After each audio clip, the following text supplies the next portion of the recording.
آیا دردی که هفته‌ها قبل از پریود حس می‌کنید یک چرخه طبیعیه یا زنگ خطری که بدنتون سال‌هاست داره فریاد میزنه و پزشکی مدرن به سادگی از کنارش رد میشه؟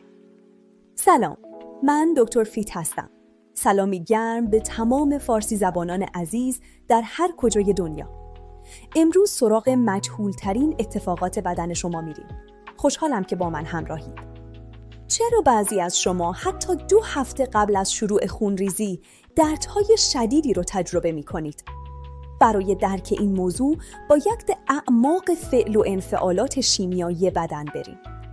همه چیز از تغییر ناگهانی سطح استروژن و پروژسترون شروع میشه. این تغییرات مثل یک موج بزرگ تمام سیستم‌های بدن رو تحت تأثیر قرار میده. در واقع این نوسانات باعث ایجاد یک حالت التهابی خفیف در بافت‌ها میشه. به همین دلیله که بعضی‌ها زودتر از بقیه احساس درد میکنن. در قسمت بعدی نقش پروستاگلاندین‌ها رو میبینیم. با ما باشید. عامل اصلی این دردها ماده‌ای به نام پروستاگلاندینه. این مواد در واقع پیامرسان‌های درد هستند که به مغز مخابره میکنن وقتشه که رحم منقبض بشه.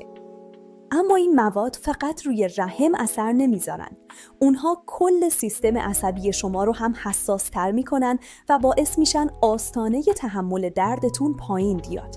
به همین خاطره که دردهای کوچیک رو خیلی بزرگتر حس میکنید. در کنار اینها متابولیسم بدن هم تغییر میکنه.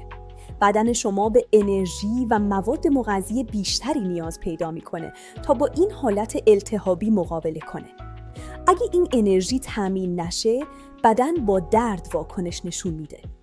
دقیقاً همینجاست که منیزیم و ویتامین B6 وارد عمل میشن. مصرف این 2 ماده در این روزها مثل یک مسکن طبیعی عمل میکنه و اجازه نمیده پیام‌های درد به راحتی مخابره بشن. در قسمت بعدی سراغ جادوی گرما و ورزش‌های سبکی میریم که میتونن معجزه کنن.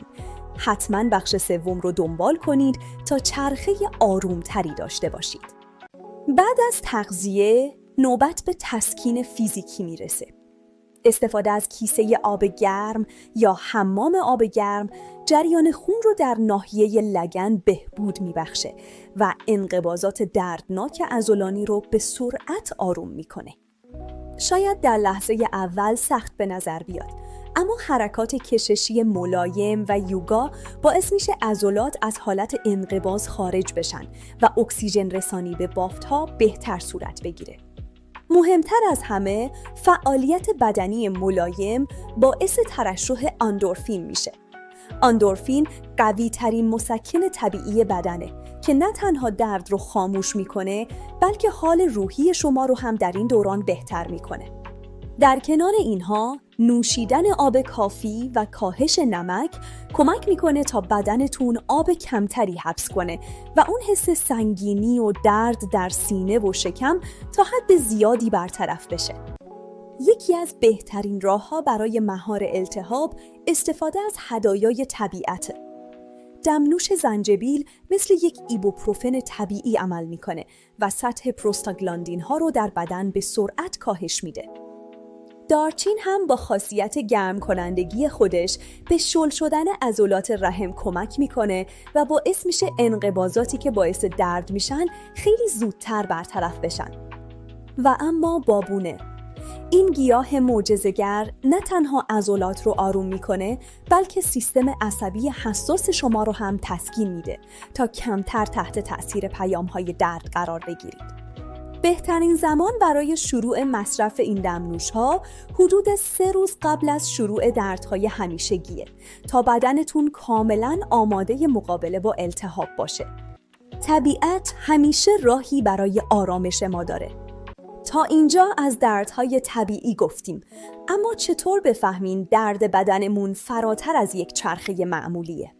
شناخت علائم هشدار میتونه جان شما رو نجات بده یا از بیماری‌های جدی جلوگیری کنه. اگه دردی دارید که شما رو از کارهای روزمره میندازه و به قدری شدیده که نمیتونید از جا بلند شید، این یک نشانه جدیه که نباید به سادگی از کنارش گذشت.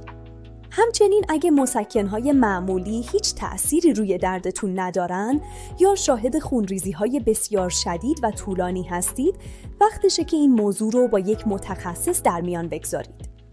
دردهای غیر طبیعی ممکنه نشونه بیماری‌هایی مثل اندومتریوز یا فیبروم باشن. مراجعه به پزشک متخصص اولین و مهمترین قدم برای بازگرداندن آرامش به بدن شماست. گوش دادن به صدای بدن هنر مراقبت از خودتونه. برای اطلاعات بیشتر و راهکارهای مدیریتی حتما بخش‌های دیگر این مجموعه رو ببینید. نوسانات هورمونی فقط روی جسم اثر نمیذارن. اونها میتونن طوفانی در دنیای درون شما به پا کنن.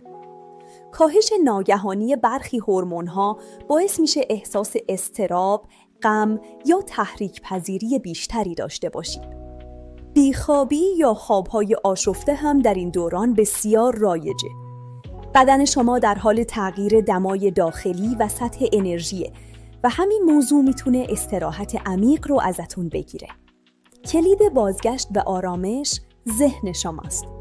تمرینات تنفس عمیق و چند دقیقه مدیتیشن روزانه به سیستم عصبی پیام میده که همه چیز امنه و سطح هورمون‌های استرس رو پایین میاره.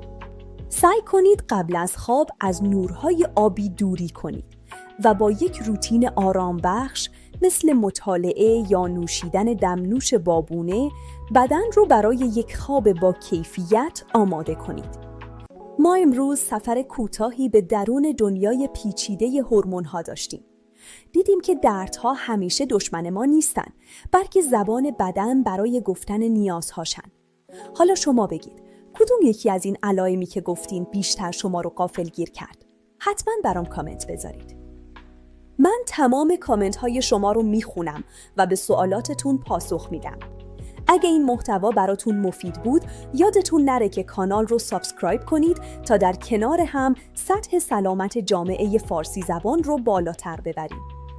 پیشنهاد میکنم ویدیوی مربوط به تعادل هورمونی رو هم از دست ندید، چون مکمل بحث امروز ماست. لینک بقیه ویدیوها هم در توضیحات هست.